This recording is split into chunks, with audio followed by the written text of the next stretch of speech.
كفوا أحد نحمده ونستعينه ونستغفره ونؤمن به ونتوكل عليه ونعوذ بالله من شرور أنفسنا ومن سيئات أعمالنا من يهد الله فلا مضل له ومن يضلله فلا هادي له أشهد أن لا إله إلا الله وحده لا شريك له وأشهد أن محمدا عبده ورسوله هو الذي أرسل رسوله بالهدى ودين الحق ليظهره على الدين كله ولو كره المشركون اللهم صل على محمد وعلى آل محمد كما صليت على إبراهيم وعلى آل إبراهيم وبارك على محمد وعلى آل محمد كما باركت على إبراهيم وعلى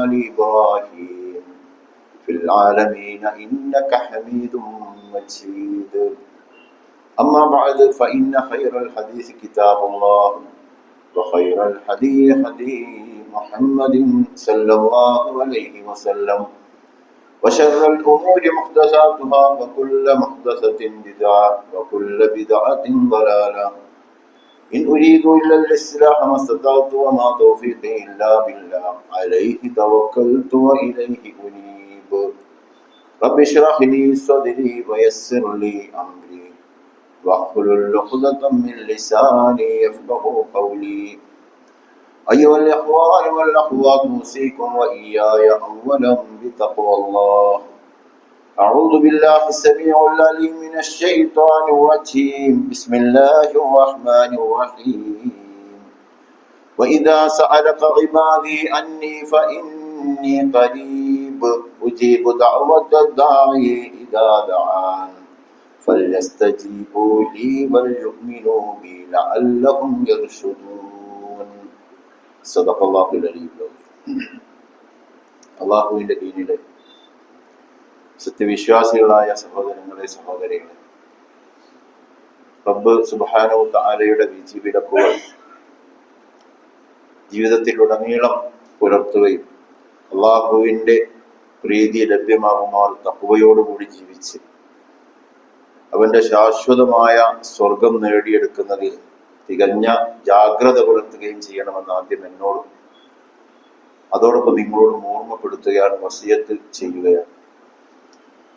വിശുദ്ധ റമദാനിന്റെ അനുഗ്രഹീതമായ ദിനരാത്രങ്ങളുടെ ആദ്യത്തെ 10 നമ്മൾ കടന്ന് പോയിക്കൊണ്ടിരിക്കുന്നത്. നമുക്കറിയാം, ഈ ദിനങ്ങൾ വിധി നിർണയ ദിനങ്ങളാണ്. മൊത്തം റമദാൻ തന്നെ നമ്മളുടെ ഭാവി ശാശ്വതമായത് എന്താവണം. നമ്മളെന്ന് പറയുന്നത് നമ്മുടെ ശരീരമല്ല, ആത്മാവാണ് എന്ന് നമുക്കറിയാം. ഈ ആത്മാവിന്റെ സ്വന്തത്തിന്റെ ഭാവി, ശാശ്വത ഭാവി എന്താവണമെന്ന് നിർണയിക്കുന്ന വിധി നിർണയക രാത്രികൾ. ഇത്തരം സന്ദർഭത്തിൽ അള്ളാഹുവിനോട് നമ്മൾ നിരന്തരമായി പ്രാർത്ഥിച്ചുകൊണ്ടേയിരിക്കാൻ നമുക്ക് സാധിക്കേണ്ടത്. അള്ളാഹുവിനെ ഭാഷ, എല്ലാ ഭാഷകളും അള്ളാഹുവിൻ്റെതാണ്. ഇനി അഥവാ വല്ലതും തെറ്റിപ്പോയിട്ടുണ്ടെങ്കിൽ, പഴിച്ചു പോയിട്ടുണ്ടെങ്കിൽ അതിന്റെ യാഥാർത്ഥ്യം അറിയുന്നവനും അള്ളാഹു തന്നെയാണ്. നമ്മളാൽ കഴിയുന്ന വിധം നിരന്തരമുള്ള പ്രാർത്ഥന, അതാണ് ഒരു വിശ്വാസിയുടെ ഏറ്റവും പ്രധാനപ്പെട്ട ലക്ഷണം എന്ന് പറയും. പലപ്പോഴും റസൂൽ സല്ലല്ലാഹു അലൈഹി വസല്ലമ സൂചിപ്പിച്ചത് നമുക്ക് കാണാൻ സാധിക്കും. സത്യവിശ്വാസികൾ അവരുടെ ചെരുപ്പിന്റെ ബാറ് യാത്രക്കിടയിൽ പൊട്ടിപ്പോയി. ഉടനെ തന്നെ അത് നന്നാക്കുന്നതിന് മുമ്പ്, അല്ലെങ്കിൽ അതിനെക്കുറിച്ച് ആലോചിക്കുന്നതിന് മുമ്പ് ആ ഒരു വിവരം അള്ളാഹുവിനോട് പറയണം എന്നാണ്. അള്ളാഹു, എൻ്റെ ചെരുപ്പിന്റെ ബാറ് പൊട്ടിപ്പോയിട്ടുണ്ട്, അത് ഏറ്റവും നല്ല രീതിയിൽ അതിനെ മറികടക്കാൻ സൗഭാഗ്യം നൽകണേ. ഇത് പ്രവാചകൻ അങ്ങനെ തന്നെ പ്രയോഗിച്ചിരിക്കുന്നു. ഒരു ചെരുപ്പിന്റെ ബാറ് പൊട്ടിയാൽ പോലും നിങ്ങളത് അള്ളാഹുവിനോട് പ്രാർത്ഥനയാക്കിയത് മാറ്റണം. അപ്പൊ നിരന്തരം നിങ്ങൾ പ്രാർത്ഥിക്കുന്നില്ല എങ്കിൽ എന്തിനാണ് നിങ്ങളെ എന്ന് അള്ളാഹു വിശുദ്ധ ഖുർആനിൽ ചോദിച്ചത് നമുക്ക് കാണാൻ സാധിക്കും. റമദാന് പറഞ്ഞ് ഷഹ്റു റമദാനില്ലദീ ഉൻസില ഫീഹിൽ ഖുർആൻ പറഞ്ഞ ഉടനെ തന്നെ അള്ളാഹു പ്രാർത്ഥന അതിന്റെ ഇടയിൽ, നോമ്പിനായി ശേഷം നോമ്പിന്റെ ബാക്കി തന്നെ പറയുന്നത്. പക്ഷെ അതിന്റെ ഇടയിൽ ഇതാണ് ഏറ്റവും പ്രധാനം. അതുമായി ബന്ധപ്പെട്ട ഒരു സൂക്തമാണ് ഇപ്പൊ ഞാൻ നിങ്ങളുടെ മുമ്പിൽ ഓതി കേൾപ്പിച്ചത്. സൂറത്തുൽ ബഖറയിൽ 186 നോമ്പ് പറഞ്ഞ ഉടനെ തന്നെ അല്ലാഹു സുബ്ഹാനഹു വ തആല പറയാണ്, ഇദാ സഅലക ഇബാദി അന്നീ ഫഇന്നീ ഖരീബ്. എന്റെ അടിയാറുകൾ എന്നെ കുറിച്ച് നിന്നോട് ചോദിച്ചാൽ അവരോട് നീ പറയണം, ഞാൻ അവരുടെ ചാരത്ത് തന്നെയുണ്ട്. കണ്ടനാടിയേക്കാളും അടുത്തെന്നാണ്, ജീവനാടിയേക്കാളും അടുത്തുള്ളത്. നിനക്കും നിന്റെ ഖൽബിന്റെ ഇടയിൽ അള്ളാഹു ഉണ്ട് എന്നാണ് പഠിപ്പിച്ചിരിക്കുന്നത്. അത്രയും അടുത്ത്, അതിനേക്കാൾ അടുത്ത് വേറൊരാളില്ല എന്നാണ് അതിന്റെ അർത്ഥം. അത്രയും അടുത്ത് നിൽക്കുന്ന ഒരു റബ്ബാണ് നിങ്ങളുടെ റബ്ബ്. അതുകൊണ്ട് നിങ്ങൾ പ്രാർത്ഥിക്കണം. അള്ളാഹുവിനോട് പ്രാർത്ഥിക്കണം. നിങ്ങൾ അള്ളാഹുവിനോട് ചോദിച്ചുകൊണ്ടിരിക്കണം. നിങ്ങളുടെ ഹൃദയ മന്ത്രങ്ങൾ അവരോടുമായി നിരന്തരം നിങ്ങൾ നടത്തിക്കൊണ്ടിരിക്കണം. എല്ലാ വിഷയവും അള്ളാഹുമായിട്ട് ഇങ്ങനെ സംസാരിക്കുന്ന, ചർച്ച ചെയ്യുന്ന ഒരവസ്ഥയിൽ ഏറ്റവും അടുത്തവനാണ് അവൻ. മുഴുവനും പ്രതികരിക്കുകയും ചെയ്യും, മുഴുവനും അത് കേൾക്കുകയും ചെയ്യും. നിങ്ങൾ വായ കൊണ്ട് പറഞ്ഞിട്ടില്ലെങ്കിൽ ചിന്തിച്ചാൽ പോലും കേൾക്കുന്നവനാണ്. ചിന്തിച്ചാലും മതി. പ്രാർത്ഥന മനസ്സിൽ ഉരുവിടുകയാണെങ്കിൽ ഏറ്റവും നല്ലതാണ്. അതിനാകെ ഒരു നിബന്ധന ഏറിക്കഴിഞ്ഞാലുള്ളൂ. എപ്പോഴും പ്രാർത്ഥിക്കുവാൻ പ്രത്യേകിച്ച് നിബന്ധന അതുമില്ല. എടുത്ത് ബോധപൂർവം പ്രാർത്ഥിക്കുകയാണെങ്കിൽ അൽഹംദുലില്ലാഹി റബ്ബിൽ ആലമീൻ എന്നും റസൂലിന്റെ പേരൊരു സ്വലാത്തും കൂടെ ചെല്ലാം. അല്ലാഹു സ്വല്ലി അലാ മുഹമ്മദി വഅലാ ആലി മുഹമ്മദ്. എന്നിട്ട് നമുക്ക് പറയാനുള്ളത് പറയുക അള്ളാഹുവിനോട്. അള്ളാഹുവേ, എല്ലാ കാര്യവും പറയണം. എന്റെ പ്രാർത്ഥന സ്വീകാര്യോഗ്യമല്ല എന്നും നിനക്കറിയാലോ എന്ന് പറയാം അല്ലാഹു. എന്റെ പ്രാർത്ഥന സ്വീകരിക്കാൻ കൊള്ളുന്നതല്ല, ഞാൻ അങ്ങനെ സ്വീകാര്യമായ ഒരു പ്രാർത്ഥനയ്ക്ക് പറ്റുന്നവനല്ല, അതും നിനക്കറിയാലോ. ഇങ്ങനെ അള്ളാഹുവിനോട് സംസാരിച്ചു കൊണ്ടിരിക്കും. ഞാനിനി എന്താ ചെയ്യാം? നടത്തത്തിലും ഇരുത്തത്തിലൊക്കെ നമുക്ക് ചെയ്യാവുന്ന ഒരു പണിയാണ്. ഇതിങ്ങനെ ചോദിച്ചുകൊണ്ടിരിക്കുക. ഏത് സമയത്താണ് നമ്മളെ അവസാന നിമിഷമെന്ന് അറിഞ്ഞുകൂടാ. അതുകൊണ്ടാണ് വിശുദ്ധ ഖുർആൻ പറയുന്നത്,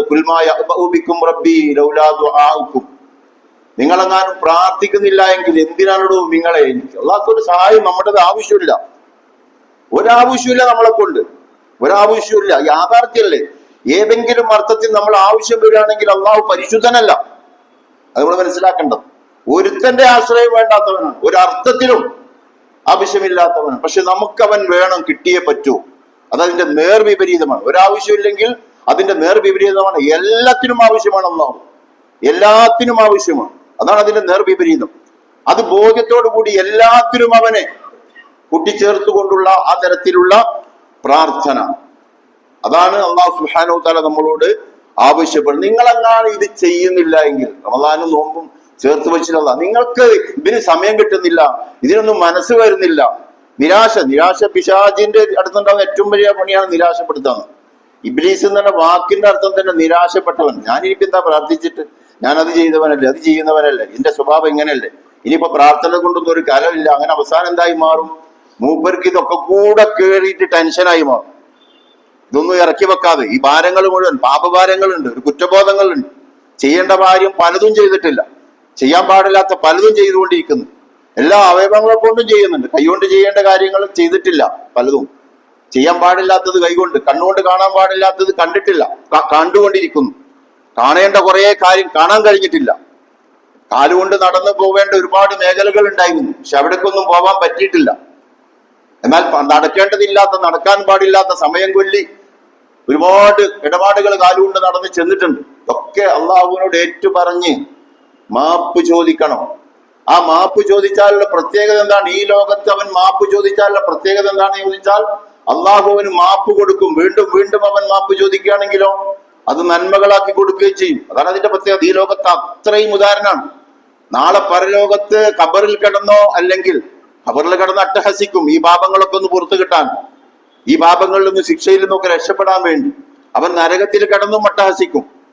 പക്ഷേ യാതൊരു ഫലവും ഉണ്ടാവില്ല അവിടെ. ഇവിടെ അവൻ പറയുന്നത് മുഴുവൻ അള്ളാഹു കേൾക്കും, അള്ളാഹു അതിന് ഉത്തരം ചെയ്യും. അവൻ എന്താണ് വഴി എന്ന് പറഞ്ഞു കൊടുക്കും. എന്നാൽ പരലോകത്ത് തിരിഞ്ഞു നോക്കൂല. അള്ളാഹു ആ ഭാഗത്ത് തന്നെ ഉണ്ടാവില്ല. അതല്ലെങ്കിലും കുഴപ്പമില്ലാത്ത സ്ഥലമല്ല ഇവിടെ, അതല്ലെങ്കിലും കുഴപ്പമില്ല അവിടെ പല ആളുകൾക്കും. ഇവിടെ പലരും സഹായിക്കാനും പല കഴിവും നമ്മൾ നേടിവെച്ചതൊക്കെ ഉണ്ട്. പക്ഷെ പരലോകത്ത് അങ്ങനെയല്ല. അവിടെ മരണവുമില്ല, ജീവിതവുമില്ല. അങ്ങനെ ഒരു അവസ്ഥയിൽ അള്ളാഹു ഇല്ല എങ്കിൽ എന്തായിരിക്കും അവസ്ഥ? അത് ആലോചിച്ചുകൊണ്ട് ആ അർത്ഥത്തിൽ അള്ളാഹുവിനോട് പറഞ്ഞുകൊണ്ടിരിക്കണം, ചോദിച്ചുകൊണ്ടിരിക്കണം. നിങ്ങൾ പ്രാർത്ഥന അവസാനിപ്പിക്കുക. ബോധപൂർവമുള്ളൊരു പ്രാർത്ഥന കൈ ഉയർത്തിക്കൊണ്ട് പ്രാർത്ഥിക്കുന്ന പ്രാർത്ഥനക്കാണ് ഹംദും സലാത്തും അതേപോലെ ചൊല്ലി അത് അവസാനിപ്പിക്കുമ്പോഴും അള്ളാഹുവിനെ സ്തുതിച്ചുകൊണ്ട് ഒരു സലാത്തും ചൊല്ലിക്കഴിഞ്ഞാൽ അത് വലിയൊരു ഏടാക്കി അവിടെ അള്ളാഹു സൂക്ഷിക്കുക തന്നെ ചെയ്യും. ഈ ലോകത്ത് വെച്ച് തന്നെ ഉടനെ തന്നെ അതിന് പ്രതിഫലം കിട്ടും, അല്ലെങ്കിൽ കുറച്ച് കഴിഞ്ഞ് അള്ളാഹു അതിന് പ്രതിഫലം നൽകും. ഇനി ഈ ലോകത്ത് വെച്ച് ചെയ്തിട്ടില്ലെങ്കിലോ, പ്രതിഫലം കിട്ടിയിട്ടില്ലെങ്കിലോ, പരലോകത്ത് അതിന്റെ പ്രതിഫലം കിട്ടുമ്പോൾ മനുഷ്യൻ കൊതിച്ചു പോവും. ഇഹലോകത്തെ എൻ്റെ ഒരു പ്രാർത്ഥനയും അള്ളാഹു സ്വീകരിച്ചിരുന്നില്ല എങ്കിൽ, എല്ലാത്തിൻ്റെയും ഉത്തരം എനിക്ക് ഇവിടെ ആയിരുന്നു കിട്ടിയിരുന്നതെങ്കിൽ അതിന് മാത്രം പ്രതിഫലമാണ് പരലോകത്ത് സത്യവിശ്വാസിക്ക് അള്ളാഹു ഒരുക്കി വെച്ചിട്ടുണ്ട്. അതുകൊണ്ട് നിങ്ങൾ കളവാക്കുന്നുവെങ്കിൽ, ആവർത്തിച്ച് നോമ്പിനോട് ചേർത്ത് പറയാം, ഇനിയുള്ള ദിവസങ്ങളാ, പ്രാർത്ഥനയുടെ ദിനരാത്രങ്ങളാണ് ഇനി വരുന്നത്. അതുകൊണ്ട് നിങ്ങൾ കളവാക്കി എന്ന് പറയണം. പ്രാർത്ഥിക്കുന്നില്ലെങ്കിൽ അവരെ ഫഖദ് കദ്ദബതും, അവർ കളവാക്കി. നിങ്ങൾ അങ്ങനെ കളവാക്കുന്നുവെങ്കിൽ, അള്ളാഹുവിനെ കളവാക്കുന്നുവെങ്കിൽ ഫസൗഫ യകൂനു ലിസാമ, അത് കാരണം മോചനമില്ലാത്ത ദൈവിക ശിക്ഷ അടുത്ത് തന്നെ നിങ്ങളെ പിടികൂടാൻ പോകുന്നുണ്ട്. നിങ്ങൾ പ്രാർത്ഥിക്കാതിരിക്കുന്നുവെങ്കിൽ അതാണ് നിങ്ങൾക്ക് സംഭവിക്കാനിരിക്കുന്നത്.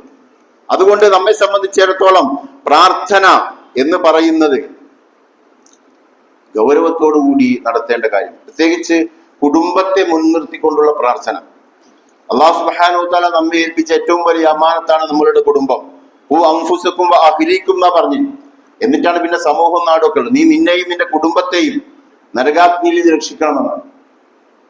ഒരു രക്ഷിതാവിന്റെ അടുത്ത് നിന്ന് ഒരു വാർത്ത കേൾക്കാൻ സാധിച്ചു. അദ്ദേഹത്തിന്റെ മകൻ കാര്യങ്ങളൊന്നും ഭംഗിയായിട്ട് ചെയ്യുന്നില്ല, മാത്രമല്ല വിപരീത ദിശയിൽ പോയിക്കൊണ്ടിരിക്കുകയാണ് പല കാര്യങ്ങളിലും. അങ്ങനെ വലിയ ടെൻഷന് മാതാപിതാക്കൾക്കും. അങ്ങനെ ഒരു ആളെ, പ്രത്യേകമായ സൈക്കോളജിക്കലായിട്ട് കാര്യങ്ങൾ ചെയ്യുന്ന ഒരാളെ കണ്ടിട്ട് കാര്യങ്ങൾ പറഞ്ഞു. മകന് അല്പമെങ്കിലും വിശ്വാസമുള്ളവനാണോ എന്ന് ചോദിച്ചു. അതെ, വിശ്വാസമൊക്കെ നല്ലോണം ഉണ്ട്. എങ്കിൽ അതിന്മേലാണ് നിങ്ങൾ പിടിക്കേണ്ടത്. അല്ലാഹുവിലുള്ള വിശ്വാസത്തിന്മേലാണ് നിങ്ങൾ പിടിക്കേണ്ടത്. നിങ്ങൾ എന്ത് ചെയ്യുക, സ്വകാര്യമായിട്ടാണെങ്കിൽ മാതാവും പിതാവും ഒരുമിച്ച് വേണമെന്നില്ല, പിതാവ് ചെയ്താലും മതി. എന്നിട്ട് എന്ത് ചെയ്യുന്നു, അവനെ കൂടിയിരുന്ന് നമസ്കരിക്കുക. റമദാനാണെങ്കിൽ പ്രത്യേകിച്ച് കൂടിയിരുന്ന് നമസ്കരിച്ചിട്ട് ആ നമസ്കാര ശേഷം നിങ്ങൾ കൈകൾ ഉയർത്തി അള്ളാഹുവിനെ സ്തുതിച്ച് സലാത്തും ചൊല്ലിയിട്ട് അങ്ങോട്ട് പ്രാർത്ഥിക്കുക.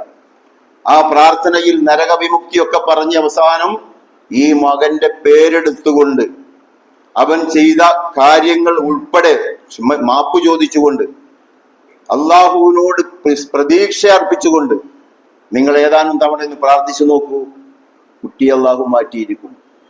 പക്ഷെ ഈ വഴി നമ്മൾ സ്വീകരിക്കാറുണ്ടോ? നാടായ നാടിൽ മുഴുവനും മക്കളുടെയൊക്കെ തകരാറും സംഗതികളൊക്കെ പറയും. പക്ഷെ അള്ളാഹിനോട് നമ്മൾ പറയാറുണ്ടോ? അതും അവനെ മുൻനിർത്തിക്കൊണ്ട്, എന്റെ വാപ്പ, അത് നിങ്ങൾ പൊട്ടിക്കരയുന്നിടത്തേക്കാളും എത്തിയാലുണ്ടല്ലോ, പൊട്ടിക്കരയുന്നിടത്ത് എന്റെ മോനെ എന്നെ എന്ന് പറഞ്ഞ് കരയാനെങ്ങാനും നിങ്ങൾക്ക് സാധിച്ചാലുണ്ടല്ലോ, അത്ര വലിയ പ്രതിവിധി വേറെ ഇല്ല. ഇപ്പൊ അങ്ങനെ ഒരു സംഗതി തന്നെയല്ല. അപ്പയും മക്കളും ഒരുമിച്ച് നമസ്കരിക്കുന്നത് തന്നെ എത്ര സുന്നത്ത് നമസ്കാരങ്ങളുണ്ട്. ഇപ്പൊ തറാവിയൊക്കെ പള്ളിയിൽ വന്നിട്ടാണ് അവസാനിപ്പിക്കുക ആളുകളൊക്കെ. രാത്രി എഴുന്നേറ്റിട്ടുണ്ട് ഒരു സമയം, 2 മണി മുതൽ ആരംഭിക്കുന്ന ഒരു സമയം. ഈ സമയത്താണ് ഖിയാമുൽ ലൈൽ യഥാർത്ഥത്തിലുള്ളത്. അതായിരുന്നു പ്രവാചകന്റെ ഖിയാമുൽ ലൈൽ എന്ന് പറയുന്നത്. ജീവിതത്തിലുടനീളം ഉണ്ടായിരുന്നു. തറാവി നമ്മൾ വേണ്ടെന്ന് വെക്കേണ്ട കാര്യമില്ല, അത് വേണ്ട പ്രത്യേകതയുള്ള നമസ്കാരം തന്നെയാണ്. പക്ഷേ അതോടുകൂടി ഖിയാമുൽ ലൈൽ അവസാനിപ്പിക്കരുത്. എന്നിട്ട് എഴുന്നേറ്റിട്ട് നിങ്ങൾ നമസ്കരിച്ചു നോക്കൂ. എന്നിട്ട് അത്താഴത്തിന് പരമാവധി പിന്തിക്കുക. അത്താഴത്തിന് മുമ്പ് എണീറ്റിട്ട് നമസ്കരിക്കുക, മക്കളെ വിളിക്കുക. റസൂൽ സല്ലല്ലാഹു അലൈഹി വസല്ലം എത്രത്തോളം ഭാര്യയുടെ മുഖത്ത് വെള്ളം തളിച്ച് വിളിക്കുന്നവനെ, ഭർത്താവിന്റെ മുഖത്ത് വെള്ളം തളിച്ച് വിളിപ്പിക്കുന്നവനെ ആശംസിച്ചു പ്രവാചകൻ. കാരണം ഉറക്കിങ്ങോട്ട് ഉണർന്ന് കിട്ടണമെങ്കിൽ കുറച്ച് പണി ഉണ്ടാവും. അതുകൊണ്ട് കുറച്ച് വെള്ളം എടുത്തിട്ട് എന്ത് ചെയ്യുക, മുഖത്ത് തളിക്കുക. എന്നിട്ട് വിളിച്ചുണർത്തിയിട്ട് നമസ്കരിക്കുന്നവൻ ആശംസകൾ ഒരുപാട് അഭിനന്ദിച്ചു അവനെ സംബന്ധിച്ചിടത്തോളം. കാരണം എന്താണ്, ഇത് ചെറിയ കാര്യമല്ല. ഇത് ഖബറിൽ വെച്ചിട്ട് നിർവഹിക്കാൻ പറ്റില്ല. ഇത് മഹ്ശറിൽ നിസ്കാരമൊന്നുമില്ല. മഹ്ശറിൽ അള്ളാഹു നമസ്കരിക്കുന്നത് വേർതിരിക്കാൻ വേണ്ടി ഒരു നമസ്കരിപ്പിക്കും. അതേപോലെ പരലോകത്തെത്തിയിട്ടല്ല ഈ കാര്യം. ഇത് ദുനിയാവിൽ ആരോഗ്യമുള്ള സമയത്താണ്. ഏതെങ്കിലും ഒരു സ്ട്രോക്കോ എന്തെങ്കിലും ബാധിച്ച് കിടക്കുന്ന സമയത്തും മര്യാദക്ക് സുജൂദ് ചെയ്യാൻ കഴിഞ്ഞോളുന്നില്ല. എന്നാൽ ഇപ്പൊ ആരോഗ്യമുണ്ട്. ആ സമയത്ത് ആ അർത്ഥത്തിൽ പ്രാർത്ഥന, മക്കളൊക്കെ കൂട്ടിയിട്ട് പ്രാർത്ഥിക്കുവാൻ നമുക്ക് സാധിക്കേണ്ടതുണ്ട്. അതേപോലെ തന്നെ പ്രാർത്ഥന അള്ളാഹുവിൽ സ്വീകാര്യമാവും എന്നും നമ്മൾ ഉറപ്പുവരുത്തേണ്ടത്. അതൊരു വലിയ സംഗതിയാണ്. പ്രാർത്ഥന സ്വീകരിക്കും. എന്റെ സംഘടന ഏറ്റവും നല്ല സംഘടനകൾക്കും സമൂഹത്തിന് എല്ലാവർക്കും ബാധകമാണ്. വ്യക്തിക്ക്, കുടുംബത്തിന്, സമൂഹത്തിന്, രാജ്യത്തിന്, ലോകകർമ്മത്തിനൊക്കെ ബാധകമാണ് പ്രാർത്ഥന. ലോകത്തിന് വേണ്ടിയാണ് ഇബ്രാഹിം നബി അലൈഹി സ്വലാം പ്രാർത്ഥിച്ചത്. മനുഷ്യകുലത്തിന് മൊത്തമായിട്ടാണ് അദ്ദേഹം നേതാവായത്. ആ ഖൗമിന് വേണ്ടി, സമൂഹത്തിന് വേണ്ടി മുഴുവൻ പ്രാർത്ഥിച്ചിട്ടുണ്ട്. മാത്രമല്ല രാജ്യത്തിന് വേണ്ടി പ്രാർത്ഥിച്ചിട്ടുണ്ട് ഇബ്രാഹിം നബി അലൈഹി സ്വലാം. ലോകകർമ്മത്തിന് വേണ്ടി പ്രാർത്ഥിച്ചിട്ടുണ്ട്. അതാണ് പ്രവാചകന്റെ പ്രാർത്ഥന. നിർഭയത്വം ലോകത്തുടനീളം. ആ അർത്ഥത്തിലൊക്കെ ലോകകർമ്മത്തിന് ഉൾപ്പെടെ ഇതല്ലാത്ത വേറെ വഴിയില്ല. ലോകകർമ്മത്തോടാണ് പറയുന്നത്. ലോകകർമ്മത്തിൽ നിങ്ങളൊന്നും അള്ളാഹുവിനെ നേരെ യഥാർത്ഥത്തിൽ ഒരു നല്ലൊരു ലോകകർമ്മത്തിന് വേണ്ടി നിങ്ങൾ പ്രാർത്ഥിക്കുന്നില്ലെങ്കിൽ എന്തിനാണോ നിങ്ങളെ? അത് എല്ലാവർക്കും ബാധകമാണ്. അതുകൊണ്ട് നമ്മെ സംബന്ധിച്ചിടത്തോളം ഇതിന്റെയൊക്കെ പ്രതിനിധികളായി മാറാൻ എനിക്കും നിങ്ങൾക്കും സാധിക്കേണ്ടതുണ്ട്. അതുകൊണ്ടാണ് നമുക്കറിയാൻ സാധിക്കും, പ്രാർത്ഥന സ്വീകാര്യമാവണമെങ്കിൽ അള്ളാഹു വെച്ച നിബന്ധന ഈ നോമ്പുമായി ബന്ധപ്പെട്ട ആയത്തിൽ തന്നെ അള്ളാഹു വെച്ചിട്ടുണ്ട്. ഇതാ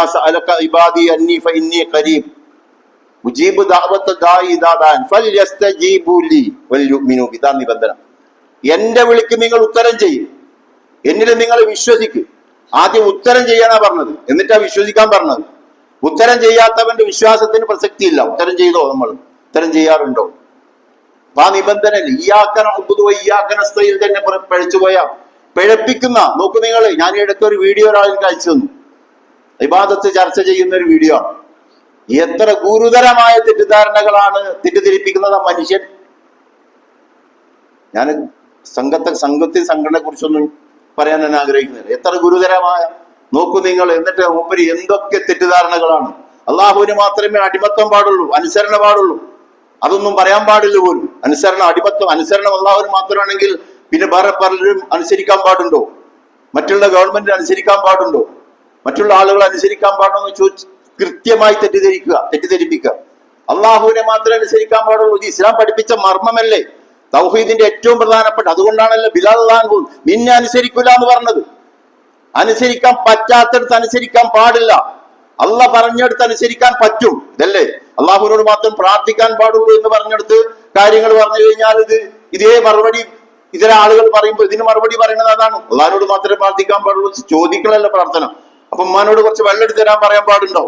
പാപ്പാനോട് കുറച്ച് എന്തെങ്കിലും കാര്യം ചോദിക്കാൻ പാടുണ്ടോ? ഡോക്ടറോടൊന്ന് എന്റെ രോഗം ഒന്ന് മാറ്റിത്തരണമെന്ന് പറയാൻ പാടുണ്ടോ എന്ന് ചോദിച്ചല്ലോ. അത് അനുവദിക്കപ്പെട്ടതേ അതേ ഉത്തരം തന്നെയാണ് അതിനുള്ളത്. പക്ഷെ അത് മറച്ചു വെക്കുക. ഈ ഭാഗം മറച്ചു വെച്ചിട്ട് ഏതോ ചില സംഘടനകളെ കൈകാര്യം ചെയ്യാൻ വേണ്ടിയിട്ട് ഇത്തരം തെറ്റിദ്ധാരണകൾ പടച്ചു വിട്ടുകൊണ്ട് മൂപ്പര് വലിയ പണ്ഡിതനായി നടക്കുന്ന കാഴ്ച വല്ലാത്തൊരു കാഴ്ചയാണ്, ദുരന്തമാണ്. ഇതൊക്കെ തിരിയുന്നവർക്ക് തിരിയും. മുഹ്കമാത്തായ ആയത്തുകൾ വ്യക്തമായി പഠിപ്പിച്ചതാണ്. പക്ഷെ അതിലേക്ക് വിശ്വാസിട്ട് കൊടുത്തുകൊണ്ട് എന്ത് ചെയ്യുന്നു? എന്നിട്ട് എന്ത് ചെയ്യണം? ഏതൊരു സംഘത്തെയും അനുസരിച്ചു പോകണം. ഏത് മദ്യപാനികളെയും വിളമ്പുന്നവരെയും പിന്തുണക്കണം. ഇതാണ് മൂപ്പരുടെ ആവശ്യം. അത്തരം സംഘടനകളൊക്കെ പോയി അണിചേർന്ന് പ്രവർത്തിക്കുവാനുള്ള സ്വാതന്ത്ര്യം വേണം. ഇത് അള്ളാഹുവിന്റെ റസൂൽ കൊടുത്തിട്ടില്ല. അള്ളാഹുവിന്റെ റസൂൽ കൊടുത്തു. അതുകൊണ്ട് പ്രാർത്ഥന ഉൾപ്പെടെ ഇയ്യാക നഅ്ബുദു വ ഇയ്യാക നസ്തഈൻ പോലും തെറ്റിയിട്ട് നമ്മൾ പ്രാർത്ഥിച്ചതുകൊണ്ട് ഫലമുണ്ടോ? ഇല്ല. അള്ളാഹുവെ നിനക്ക് മാത്രമാണ് അടിമത്തം അതിൽ സംഗീകരിക്കണം. എന്നിട്ടാണ് ഇസ്തിഹാദത്ത് പ്രാർത്ഥനയുള്ളൂ. അപ്പൊ അതിന്റെ തർത്തീബ് ഉണ്ട്. ആ തർത്തീബ് പാലിക്കണം. നിന്നെ മാത്രമേ ഞങ്ങൾ അനുസരിക്കൂ, നിനക്കെതിരെ ഒരാളെയും ഞങ്ങൾ അനുസരിക്കില്ല എന്നതിന്റെ മറുവശം. നിനക്ക് മാത്രം ഞങ്ങൾ അടിമപ്പെടൂ, നിനക്കെതിരെ വേറെ ഒരുത്തരും ഞങ്ങൾ അടിമപ്പെടൂല എന്നാണ് അതിന്റെ മറുവശം. അതിന്റെ വശം അതിന് പൂർത്തീകരിക്കുന്നപ്പോഴാണ്. ഇതാർക്കും തിരിയുന്ന കാര്യമാണ്. പക്ഷെ വിശ്വാസങ്ങൾ ഉണ്ടാക്കിയിട്ട് എന്ത് ചെയ്യുന്നു? പ്രശ്നങ്ങൾ ഉണ്ടാക്കിക്കൊണ്ടിരിക്കുന്നു. എന്നിട്ട് അത് ആരെങ്കിലും ഇങ്ങനെ അടിമത്വം അനുസരണവും അള്ളാഹുവിന് വിട്ടുകൊടുത്താൽ അത് ഭീകരവാദമാണ്, തീവ്രവാദമാണ് എന്നൊക്കെ കള്ള പ്രചരണങ്ങൾ. അള്ളാഹു വെറുതെ വിടുവോ? ഇത്തരം ആളുകളെയൊക്കെ ആ സമൂഹത്തിലേക്ക് അങ്ങോട്ട് പ്രസരിപ്പിച്ചു വിട്ട എഴുത്തുകളും അതേപോലെ ലേഖനങ്ങളും ഒക്കെ എവിടെയായിരിക്കും അതിന്റെയൊക്കെ പരിണിത ഫലം? അതുകൊണ്ട് അള്ളാഹു നിനക്ക് മാത്രം, നിന്നോട് മാത്രം. ഇതാണ് മർമ്മം. ആ മർമ്മം നമ്മൾ എന്ത് ചെയ്യേണ്ടതുണ്ട്? ശരിവെക്കാനും ബോധ്യപ്പെടാനും നമുക്ക് സാധിക്കേണ്ടതുണ്ട്. അതേപോലെ തന്നെ നമുക്ക് കാണാൻ സാധിക്കും നമസ്കാരം ഏറ്റവും പ്രധാനപ്പെട്ടതാണ്. നമസ്കാരം ജമ്മു കസർ പലർക്കും അറിഞ്ഞുകൂടാ. ട്രെയിനിലൊക്കെ യാത്ര ചെയ്യുമ്പോൾ നമുക്ക് കാണാൻ സാധിക്കും. ജമ്മു കസർ ഒന്നും അറിഞ്ഞുകൂടാ. യാത്രയിൽ നമസ്കാരം പഠിപ്പിക്കപ്പെട്ടിട്ടില്ല. പ്രാർത്ഥനയിൽ ഏറ്റവും വലിയ പ്രാർത്ഥനയാണ് നമസ്കാരം. ആദ്യം അത് ശരിയായാലാണ് ബാക്കി കാര്യങ്ങൾ. അത് ശരിയായാൽ ഫൈൻ സ്വലഹത്ത് സ്വലഹ സായിറു അമലിഹി എന്നാ പറഞ്ഞത്. എന്നാൽ ഫൈൻ ഫസദത്ത് ഫസദ് സായിറു അമലിഹി, അത് നാശമായാലും എല്ലാം നാശമായി പോയി. അത്രയും പ്രധാനപ്പെട്ട നമസ്കാരം കുട്ടികൾക്കും സമൂഹത്തിനും പഠിപ്പിക്കപ്പെടണം. നമ്മൾ യാത്ര അതിനായിട്ട് പോയിട്ടാണെങ്കിൽ കുട്ടികളെ അത് പഠിപ്പിക്കണം. എന്താണ് ജമ്മ്, എന്താണ് കസർ. ഒരു വീട്ടിൽ നിന്ന് അങ്ങോട്ട് മാറിക്കഴിഞ്ഞാൽ തന്നെ സാധാരണ സ്ഥലത്തെല്ലാം ഉണ്ടെങ്കിൽ അവർ യാത്രയിലാണ് എന്ന് യാത്രയായിട്ട് പരിഗണിക്കാമെന്ന് പറയുന്ന മദ്ഹബിന്റെ ഇമാമികൾ വരെയുണ്ട്. എന്നിട്ട് അവിടെയൊക്കെ കൊണ്ടുപോയി കുട്ടികളത് പഠിപ്പിച്ചു കൊടുക്കണം. പ്രാർത്ഥനയിൽ ഏറ്റവും പ്രധാനപ്പെട്ട പ്രാർത്ഥനയാണ് നമസ്കാരം. അതേപോലെ തന്നെ നമുക്ക് കാണാൻ സാധിക്കും നമസ്കാരത്തിന് ശേഷമുള്ള പ്രാർത്ഥന, അത് നമ്മൾ ചർച്ച ചെയ്യേണ്ട കാര്യമാണ്. നമസ്കാരത്തിന് ശേഷമുള്ള പ്രാർത്ഥന, അതിലേതാണ് ഹൈറ്? അതിന് പ്രാർത്ഥിക്കുന്ന പള്ളിയുണ്ട്, പ്രാർത്ഥിക്കാത്ത പള്ളിയുണ്ട്. രണ്ടിലും ഹൈർ ഉണ്ടാവാം. പക്ഷെ ഏറ്റവും കൂടുതൽ ഹൈർ ഏതാണ്? അള്ളാഹുവിന്റെ റസൂലാണ് അതിൽ മാതൃക. മക്കയാണ് ഇന്നത്തെയും എന്നും നിലനിന്ന മക്കയാണ് ഇതിന്റെ മാതൃക. മദീനയാണ് അതിന്റെ മാതൃക. മസ്ജിദുൽ അഖ്സയാണ് അതിന്റെ മാതൃക. അതിൽ ഏറ്റവും വലിയ മാതൃക. അതിനേക്കാളും വലിയൊരു പള്ളി ആയി നമ്മുടെ പള്ളി മാറാൻ പാടില്ലല്ലോ. അപ്പൊ അവിടെ എന്താണ്? നമസ്കാരത്തിന് ശേഷം പ്രാർത്ഥന വളരെ പ്രധാനപ്പെട്ടതായതുകൊണ്ട് അത് അവനവന്റെ കാര്യം മുഴുവൻ അള്ളാന്റെ മുമ്പിൽ തുറന്നു വെക്കണം. അത് എന്തുവാ? അല്ലാഹുമ്മ അൻതസ്സലാം പറഞ്ഞ് തുടങ്ങി സുബ്ഹാനല്ലാഹി വൽഹംദുലില്ലാഹി അല്ലാഹു അക്ബർ ഒക്കെ പറഞ്ഞ് ലാ ഇലാഹ ഇല്ലല്ലാഹ് ചൊല്ലി പൂർത്തിയാക്കി എന്നിട്ട് അങ്ങനെ തന്നെ അങ്ങോട്ട് പോകണം. സ്വതന്ത്രമായി അതിന് സമയം കണ്ടെത്തണം. അത് ഏതെങ്കിലും ഉസ്താദിന്റെ കീഴിൽ ആയി എന്ന് കരുതിയത് ഗുരുതരമായ ബാധകമാണെന്ന് പറയാൻ ഒരു പക്ഷെ പറ്റിക്കൊള്ളുന്നില്ല. പക്ഷേ അതല്ല, ഇതാണ് ഇതിന്റെ മാതൃക. ഏറ്റവും ഉത്തമമായ മാതൃക എന്താണ്? അള്ളാന്റെ റസൂല് പറയുന്നു. അപ്പോൾ ആ അർത്ഥത്തിൽ മാത്രമല്ല, പിന്തി വന്നവരുണ്ടാവും. നമസ്കാരത്തിന് പിന്തി വന്ന ആളുകൾ ഉണ്ടാവും. ആ പിന്തി വന്ന ആളുകൾക്ക് ചെറിയ ഖുർആന്റെ ആയത്ത് പോലും അവരുടെ മുമ്പിൽ ഓതരുതെന്ന് റസൂല് പഠിപ്പിച്ചിട്ടുണ്ട്. പിന്നെ നമ്മൾ മൈക്ക് കെട്ടിയിട്ട് വല്ല പ്രാർത്ഥന ആരംഭിച്ചു കഴിഞ്ഞാൽ ഈ പിന്തി വന്ന ആളുകൾക്ക് അവിടുത്തെ ശ്രദ്ധ തന്നെ തെറ്റിപ്പോവും. അത് നമ്മൾ ഗൗരവത്തിൽ കാണേണ്ടതാണ്. മാത്രമല്ല അവനവന്റെ കാര്യങ്ങളാ പറയേണ്ടത്. അപ്പൊ പ്രാർത്ഥന എന്ന് പറയുന്നത് നിരന്തരം ഉപയോഗപ്പെടുത്തണം. നേരെ മറിച്ച് ഉടനെ തന്നെ പ്രാർത്ഥിക്കുന്ന പള്ളികളുണ്ട്. അതുവഴി എന്ത് സംഭവിക്കുന്നു? അതിനുശേഷം ഇരുന്നിട്ട് അവർക്ക് വേണ്ടതൊക്കെ പ്രാർത്ഥിക്കാം. അത് നല്ലൊരു മാതൃകയാണ്, കുഴപ്പമില്ല. പക്ഷേ ഉടനെ തന്നെ പ്രാർത്ഥിക്കുന്ന പള്ളിയിൽ തന്നെ ആ പ്രാർത്ഥന കഴിഞ്ഞു കഴിഞ്ഞാൽ ഒന്നിച്ചങ്ങോട്ട് നിൽക്കുകയാണ്, എഴുന്നേറ്റ് പോവാണ്. അത്യാവശ്യക്കാരാണെങ്കിൽ അതും ഓക്കെ, അപൂർവമായിട്ടുള്ള സംഭവമാണ്. അത്യാവശ്യം ഉണ്ടാവും, നീ നിസ്കാരം കഴിഞ്ഞ് ഉടനെ പോവേണ്ടി വരും. അല്ലാത്തവരും അങ്ങനെ പോകാൻ പാടുണ്ടോ? അതാണോ അതിന്റെ ശരി? പിന്നെ എന്തിനാണ് ഈ ദിക്റുകളുടെ എണ്ണവും ദുആകളുടെ എണ്ണവും ഒക്കെ പറഞ്ഞിരിക്കുന്നത്, പഠിപ്പിച്ചിരിക്കുന്നത്? അതിരുന്ന് പ്രാർത്ഥിക്കാൻ സാധിക്കണം. അവനവന്റെ കാര്യമാണ് പറയേണ്ടത്. ഉമ്മാക്ക് വേണ്ടി പ്രാർത്ഥിക്കണം, ബാപ്പക്ക് വേണ്ടി പ്രാർത്ഥിക്കണം. ഓരോ വക്കാലത്ത് നമസ്കാരം പോലും അവനവന്റെ ഉമ്മാക്ക്, മൊത്തം മാതാക്കൾക്ക് വേണ്ടി ഉസ്താദ് പ്രാർത്ഥിക്കുന്നത് ശരി തന്നെയാണ്. അതിന് കുഴപ്പമില്ല. പക്ഷേ എന്റെ ഉമ്മയുടെ കാര്യം പറയണം. മാതാപിതാക്കൾക്ക് വേണ്ടി പ്രാർത്ഥിക്കാത്തവർക്ക് അതേപോലെയുള്ള മക്കളെയാണ് അല്ലാഹു സുബ്ഹാനഹു വ തആല കൊടുക്കുക. അവന്റെ മക്കൾ അങ്ങനെ തന്നെ ആയിരിക്കും. ഖബറിൽ കിടക്കുന്നുണ്ടാവും പോയിട്ട്. പക്ഷെ യാതൊരു ബോധമില്ലാതെ അവൻ അങ്ങനെ നീറ്റ് നടക്കും ഈ ഭൂമിയിൽ. സദഖത്തുൻ ജാരിയായിട്ട് കിട്ടൂല അവന്. അതാണ് അതിന്റെ സ്ഥലം. അതുകൊണ്ട് എന്താണ്? 3 കാര്യങ്ങൾ ഏറ്റവും പ്രധാനപ്പെട്ട സദഖയാണ് എന്ത്? വലതും സാലിഹുൻ യദ്ഉ ലഹു എന്ന് പറഞ്ഞു. എനിക്ക് വേണ്ടി പ്രാർത്ഥിക്കുന്ന, കരഞ്ഞുകൊണ്ട് യാചിക്കുന്ന സന്താനം എന്ന് പറയുന്നത് അതങ്ങോട്ട് നഷ്ടപ്പെടും. അതുകൊണ്ട് ആദ്യം നമ്മൾ അല്ലാഹ്ക്ക് കാണിച്ചു കൊടുക്കണം. മാതാപിതാക്കളെ കാണാത്തവരും ഉണ്ടാവും, ചെറുപ്പത്തിൽ മരിച്ചുപോയ ആളുകളുണ്ടാവും, ഓർമ്മ പോലും ഇല്ലെങ്കിലും. അതാണ് അവരെന്നെ ഗർഭം ചുമന്നിട്ടുണ്ട്, അവരെന്നെ നൊന്ത് പ്രസവിച്ചിട്ടുണ്ട്, അവർക്ക് എനിക്ക് അമ്മിഞ്ഞ നൽകിയിട്ടുണ്ട്. അതിന്റെ പേരിൽ സ്വർഗം കൊടുക്കും. ഞാനിതാ ചെയ്യുന്ന കർമ്മം അവർക്ക് എത്തിച്ചു കൊടുക്കും. ഈ അർത്ഥത്തിൽ വിതുമ്പി കരയേണ്ടതാണ് മാതാപിതാക്കൾ. ഇതൊക്കെ നമസ്കാരത്തിന് ശേഷമാണ് ഏറ്റവും പ്രധാനപ്പെട്ട സമയം. അതും ഫർദ് നമസ്കാരത്തിന് ശേഷമാണ്. ഇതൊക്കെ അവനവന് പറയാനുള്ള സ്വാതന്ത്ര്യത്തിന് വേണ്ടിയിട്ടാണ് റസൂൽ സല്ലല്ലാഹു അലൈഹി വസല്ലം ഫർദ് നമസ്കാരം കഴിഞ്ഞ് ഉടനെ എഴുന്നേറ്റ് പോകാറുള്ളത്. എഴുന്നേറ്റ് മാറിയിരുന്നു കൊടുക്കാറ്. എഴുന്നേറ്റ് പോയിട്ട് അപ്പുറത്ത് മാറിയിരുന്നിട്ട് പ്രവാചകന്റെ കാര്യം അല്ലാഹുവിനോട് പറയുന്നു. നിങ്ങൾ നിങ്ങളുടെ കാര്യം പറ എന്ന സന്ദേശവും കൂടിയിട്ടായിരുന്നു പ്രവാചകൻ സല്ലല്ലാഹു അലൈഹി വസല്ലം. മാത്രമല്ല നമസ്കാരം കഴിഞ്ഞ് ഉടനെ തിരിഞ്ഞിരിക്കണമെന്ന ഇനി മുതൽ എനിക്ക് നിങ്ങളുടെ മേലൊരു ബാധ്യതയില്ല. ഇമാമ് കഴിഞ്ഞു, എന്റെ ഇമാമത്ത് കഴിഞ്ഞു, ഇനി നിങ്ങളുടെ റബ്ബ് അങ്ങനെ വിട്ടുതരുന്ന രീതിയിലാണ് ഇസ്ലാം പഠിപ്പിച്ചിരിക്കുന്നത്. അതിനുവേണ്ടിയാ തിരിഞ്ഞിരിക്കാൻ പറഞ്ഞത്. ആ അർത്ഥത്തിൽ നമ്മൾ എന്ത് ചെയ്യണം? പ്രാർത്ഥനയെ അതിൻ്റെതായിട്ടുള്ള വഴിയിലേക്ക് കൊണ്ടുവരണം. ജമ്മും കസറും ഒക്കെ കുട്ടികളെ പഠിപ്പിക്കണം. അവർ പല സമയത്തും പല യാത്രയിലും പല സ്ഥലങ്ങളിലായിരിക്കും. കോളേജിലൊക്കെ പഠിക്കുന്ന കുട്ടി അവർ നമസ്കരിച്ചിട്ടില്ലെങ്കിൽ അതിന്റെ ഉത്തരവാദിത്വം മാതാപിതാക്കൾക്ക് തന്നെയാണ്. ഭക്ഷണം കഴിച്ചിട്ടില്ലെങ്കിൽ അതിന്റെ ഉത്തരവാദിത്വം മാതാപിതാക്കൾക്കാണെന്നാണ് നമ്മൾ വിചാരിക്കുന്നത്. കാരണം വാപ്പ് കൊടുക്കാത്തതുകൊണ്ട് കുട്ടി പട്ടിണി കിടന്നു. പക്ഷേ ആത്മാവാണ് ഏറ്റവും പ്രധാനപ്പെട്ട, അതിലേറ്റവും പ്രധാനപ്പെട്ട പ്രാർത്ഥനയാവുന്ന നമസ്കാരം കൃത്യമായി കിട്ടിയിട്ടുണ്ട് എന്ന് റമദാനിൽ ഉറപ്പുവരുത്താൻ എനിക്കും നിങ്ങൾക്കും സാധിക്കണം. ഇതൊക്കെ വലിയ കർമ്മമാണ് കേട്ടോ. ഇതൊക്കെ ഈ റമദാനാണ് ചെയ്യുന്നതെങ്കിൽ അതിന്റെയൊക്കെ പ്രതിഫലം എത്ര വലുതായിരിക്കും. അതിന് ചിലതൊക്കെ മാറ്റിവെക്കേണ്ട മാസം കൂടിയാണ് റമദാൻ. ഇതൊക്കെ ഒന്ന് കുട്ടികളെയും കുടുംബത്തെയൊക്കെ പഠിപ്പിക്കുവാൻ വേണ്ടി ചിലതൊക്കെ ഒന്ന് മാറ്റിവെക്കാൻ നമുക്ക് സാധിക്കേണ്ടതുണ്ട്. മാത്രമല്ല നോക്കൂ നിങ്ങൾ, ഇന്ന് പലപ്പോഴും പ്രാർത്ഥിച്ചു കൊണ്ടിരിക്കുന്നത് ഏതർത്ഥത്തിലാണെന്ന് നമുക്ക് കാണാൻ സാധിക്കും. പൗരോഹിത്യമാണ് പലപ്പോഴും കാര്യങ്ങൾ നിയന്ത്രിക്കുന്നത്. ഇസ്ലാം ആണെങ്കിലോ ലാ റുബ്ബാനിയത്ത ഫിൽ ഇസ്ലാം, ഇസ്ലാമിൽ പൗരോഹിത്യം ഇല്ല എന്നാണ്. കെട്ടുകൾ ഊതപ്പെടുന്നവരുടെ ഉപദ്രവത്തിൽ നിന്ന് മാറി നിൽക്കാൻ, രക്ഷപ്പെടാൻ വേണ്ടി അള്ളാഹു അഭയം തേടാൻ വേണ്ടി പറയണം അള്ളാഹു സുബ്ഹാനഹു വ തആല. അപ്പൊ അതുകൊണ്ട് ആ പുരോഹിതന് പറയണ ഞാൻ പറയാനുള്ള കാരണം, നമ്മുടെ നാട്ടിലൊക്കെ ചില പള്ളികളിൽ നമസ്കാരം കഴിഞ്ഞ് നമ്മൾ ഒറ്റക്കെങ്ങാനും പ്രാർത്ഥിച്ചു കഴിഞ്ഞാൽ പിന്നെ ഒരു പ്രത്യേക നോട്ടാണ്. ഓന് വേറൊരു ലോകത്തേക്ക് ഇപ്പൊ കുറെ മാറ്റം കേട്ടോ, അൽഹംദുലില്ലാ വളരെയധികം മാറ്റമുണ്ട്. ഉസ്താദാണ് പ്രാർത്ഥിച്ചാൽ അത് മതി, അതിന്റെ അപ്പുറത്തേക്ക് ഇനി വേറൊരു പ്രാർത്ഥന ഇട്ടൊന്നി നീ കൈ ഉയർത്തി അവിടെ ഇരിക്കേണ്ടതില്ല എന്ന കോലത്തിലൊരു കാലഘട്ടം ഉണ്ടായിരുന്നു. ഇപ്പോഴും ഉണ്ടോന്ന്, ചില പള്ളികളിലെങ്കിലും ഉണ്ടോന്ന് സംശയമാണ്. അതുകൊണ്ട് അങ്ങനെ അവസാനിപ്പിക്കേണ്ടതാണോ? ഉസ്താദിന്റെ പ്രാർത്ഥനയോടുകൂടി മാത്രം അവസാനിപ്പിക്കേണ്ടതാണോ? അല്ലാഹുമായിട്ടുള്ള ബന്ധം പരിശോധിക്കേണ്ടതാണ്. പ്രാർത്ഥന എന്ന് പറയുന്നത് കണ്ടനാടിയേക്കാളും അടുത്ത് കിടക്കുന്ന, പ്രധാനമന്ത്രിയൊക്കെ എവിടെയാ കിടക്കുന്നത്, അടുത്ത് കിടക്കുന്ന പ്രധാനമന്ത്രിയെക്കാളും ഒക്കെ എല്ലാം നമുക്ക് നൽകാൻ ശേഷിയുള്ള, കഴിവുള്ള, അത്ഭുതകരമായി നമ്മളെ സഹായിക്കാൻ, ചിന്തിക്കാത്ത വഴിയിലൂടെ നമുക്ക് വിഭവങ്ങൾ ഇറക്കിത്തരാൻ അല്ല അങ്ങനെ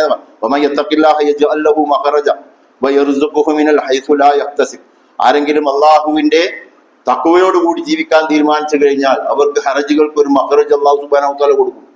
എന്നിട്ടോ അവൻ ചിന്തിക്കാത്ത വഴിയിലൂടെ അവൻ ഒരിക്കലും ആലോചിക്കാത്ത വഴിയിലൂടെ വിഭവങ്ങൾ അവന്റെ മുമ്പിലേക്ക് അല്ലാഹു സുബ്ഹാനഹു വ തആല ഇട്ട് കൊടുക്കും. ചിന്തിക്കാത്ത വഴിയിലൂടെ. അത് ചിന്തിക്കാൻ തന്നാൽ കിട്ടില്ല. സക്കാത്ത് കൊടുക്കാൻ പറയുമ്പോൾ ഇവരങ്ങനെ ചിന്തിക്കാൻ തുടങ്ങും. പാവപ്പെട്ട ആളോട് സക്കാത്ത് വാങ്ങിയാൽ അത് ശരിയാവോ, അയാൾ വീണ്ടും പരിചരണമായി മാറല്ലേ ചെയ്യാന്നൊക്കെ വരെ പിഴപ്പിക്കുന്ന ചിന്തകൾ. പാവപ്പെട്ടവന് കൊടുക്കണമെന്നല്ല നീ തന്നെ കൊടുക്കേണ്ടത്, യാതൊരു സംശയമില്ല. പക്ഷെ എന്നാലും തന്നെ ഒരു പാവപ്പെട്ടവൻ വിചാരിക്കുകയാണ് എനിക്കും കൂടെ സക്കാത്തിന്റെ പുണ്യം കിട്ടണം, അത് സക്കാത്തിലേക്ക് ഒരാൾ പ്രവേശിച്ചു കഴിഞ്ഞാൽ സമ്പത്ത് ഇരട്ടിപ്പിക്കുന്നു അല്ല പറഞ്ഞിട്ടുണ്ട്. നമസ്കാരത്തോട് ചേർത്ത് വെച്ച കർമ്മമാണ്, നമസ്കാരത്തിന് വൻ പ്രതിഫലമാണ്.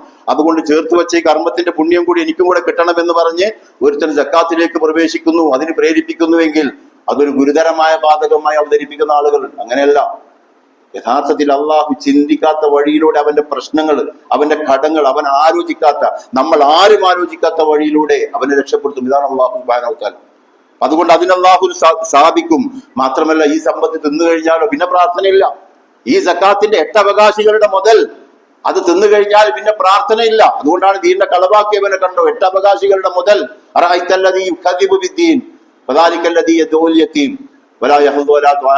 8 അവകാശികളുടെ മുതലെടുത്തിട്ട് അതുകൂടി തിന്ന് അള്ളാഹിന്റെ നേരെ കൈനീട്ടുന്നവനെ നീ കണ്ടോ എന്നാണ് അള്ളാഹു സുബ്ഹാനഹു വ തആല. അവന്റെ നമസ്കാരം, ആദ്യത്തെ ഏറ്റവും പ്രധാനപ്പെട്ട പ്രാർത്ഥന ഉൾപ്പെടെ വലിയ നാശത്തിലേക്കാണ് അവൻ പോയിക്കൊണ്ടിരിക്കുന്നത് എന്ന് വിശുദ്ധ ഖുർആൻ പറയുന്നത് കാണാൻ സാധിക്കും. മാത്രമല്ല മുപ്പൊരു പരീക്ഷയിൽ വരെ അകപ്പെട്ടിട്ടുണ്ടാവും. ഇപ്പൊ ലോൺ എടുത്തിട്ടുണ്ടാവും. എന്താ ലോണിന് എത്ര ഈസി ആയിട്ടാണ് പലരും ന്യായം പറയണതറിയാം. അത് ഞാനൊരു ഉദ്യോഗസ്ഥനാണ്, ജീവനക്കാരനാണ്, ഞാനെങ്ങാനും ലോണിൻ്റെത് കാണിക്കാതെ വേറെ വണ്ടി എടുത്തു കഴിഞ്ഞാൽ വലിയ പ്രശ്നമാണ്. എന്ത് പ്രശ്നവും? അറസ്റ്റ് ചെയ്ത് കൊണ്ടുപോവാണെങ്കിൽ കൊണ്ടുപോട്ടെ, എന്നാലും ഒരു സെക്കൻഡ് ഹാൻഡ് കാർ കാശ് കൊടുത്തിട്ട് അത് വാങ്ങിയിട്ട് അതിൽ നിന്ന് വീണ്ടും സമ്പാദിച്ച് സ്വന്തമായി റൊക്കം കാശ് കൊടുത്തിട്ട് ഒരു കാർ വാങ്ങിയാൽ മതി എന്ന് വെക്കാൻ പോലും മനസ്സില്ലാത്തവരാണ് ഇന്ന് അള്ളാഹുവിനോട് പ്രാർത്ഥിച്ചുകൊണ്ടിരുന്നത്. ആ ഒരു വിട്ടുവീഴ്ചക്ക് പോലും, ആ ഒരു വിധേയത്വത്തിന് പോലും തയ്യാറില്ലാതെ ഭയങ്കര ന്യായം. സർക്കാരാണ് എല്ലാം, അല്ലെങ്കിൽ ഭരണകൂടമാണ് എല്ലാം. അള്ളാഹു ഒരു ജോലി കൊടുത്തതിന്റെ പേരിൽ, അള്ളാഹു ഒരു സ്ഥാനമാനങ്ങൾ കൊടുത്തതിന്റെ പേരിൽ ഇവന്റെ നിലപാടെന്താണ്? ഇവൻ വലുതായി കാണുന്നത്, അള്ളാഹുവിനെക്കാളും വലുതായി കാണുന്നത് അള്ളാഹു. പ്രാർത്ഥന, നമസ്കാരത്തിൽ അള്ളാഹു അക്ബർ പോലും കളവാണ്. ഇതൊരു യാഥാർത്ഥ്യം. നമ്മൾ ആത്മപരിശോധന നടത്താൻ വേണ്ടി പറയാണ്. നമ്മളെല്ലാവരും അതിൽ പെട്ടതാണെന്നല്ല ഈ പറഞ്ഞതിന്റെ അർത്ഥം. നമ്മളിൽ അങ്ങനെ ഒരു സ്വഭാവം ഉണ്ടോ? അങ്ങനെയുള്ള ആളുകൾ നമുക്ക് പരിചയമുണ്ടോ? എങ്കിൽ നമ്മൾ ചില സംഗതികൾ അവർക്കിടയിൽ എന്ത് ഇസ്ലാഹ് നടത്തേണ്ടതുണ്ട്. അള്ളാഹു തന്നെ ആയിരിക്കണം വലുത്. അതിന്റെ പേരിൽ എന്ത് സംഭവിച്ചാലും അവൻ നമ്മുടെ കൂടെ ഉണ്ടാവും. മറിച്ച് അവനെ വിട്ടുകൊണ്ട്, അവന്റെ കൽപ്പന വിട്ടുകൊണ്ട് ഇവരെ മുഴുവൻ കൂടെ ഞാൻ നടന്നാലും, മുഴുവൻ എനിക്ക് നേടാൻ സാധിച്ചാലും അതൊരു ഘട്ടം വരെ മാത്രമേ ഉണ്ടാവുള്ളൂ. അത് കഴിഞ്ഞാൽ അത് ഉണ്ടാവില്ല. ഈ തിരിച്ചറിവാണ് പ്രാർത്ഥനയിൽ നിന്ന് മനുഷ്യൻ നേടിയെടുക്കേണ്ടത്. അതേപോലെ തന്നെ നമുക്ക് കാണാൻ സാധിക്കും പലിശയിലെ ഏറ്റവും ചെറുത്, നിങ്ങൾ ആരെങ്കിലും മൊബൈലിൽ ഇടപാട് നടത്തുമ്പോൾ പോലും വന്ന് കയറാവുന്ന മുതലാ പലിശ എന്ന് പറയുന്നത്. ഏതൊക്കെ 99 ഇനങ്ങളുണ്ടെന്ന് റസൂൽ ഒരിക്കൽ പറഞ്ഞിട്ടുണ്ട്.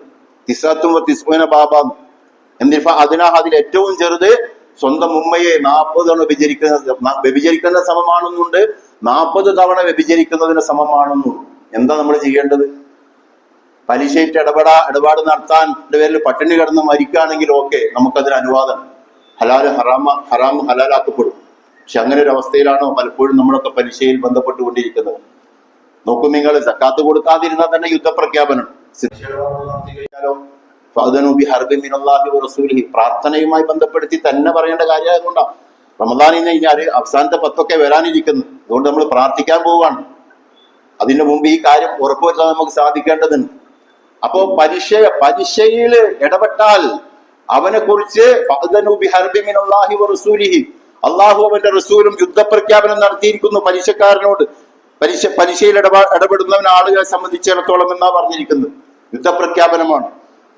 ആ യുദ്ധം നടക്കുക തന്നെ ചെയ്യും. അള്ളാഹു റസൂലൊക്കെ അങ്ങനെ പലതും പറയുന്ന സുഹൃത്തുക്കൾ എനിക്കറിയാം, ഞാൻ കണ്ടിട്ടുണ്ട്. എനിക്കറിയാം, പലപ്പോഴും ഞാൻ ഓർക്കാനുള്ള ഒരു വിഷയമാണ്. നല്ല ഇസ്ലാമും ബോധമൊക്കെ ഉള്ള ആളാണ്. പലിശ ഇടപാട് നടത്തിയപ്പോ അതിൽ നിന്ന് മാറി നിൽക്കാൻ ശ്രമിക്കണ്ടേ? പലിശ ഇല്ലാതെ നമുക്ക് ജീവിക്കാൻ പറ്റുമെന്ന് നമ്മൾ ശ്രമം നടത്തേണ്ടേ?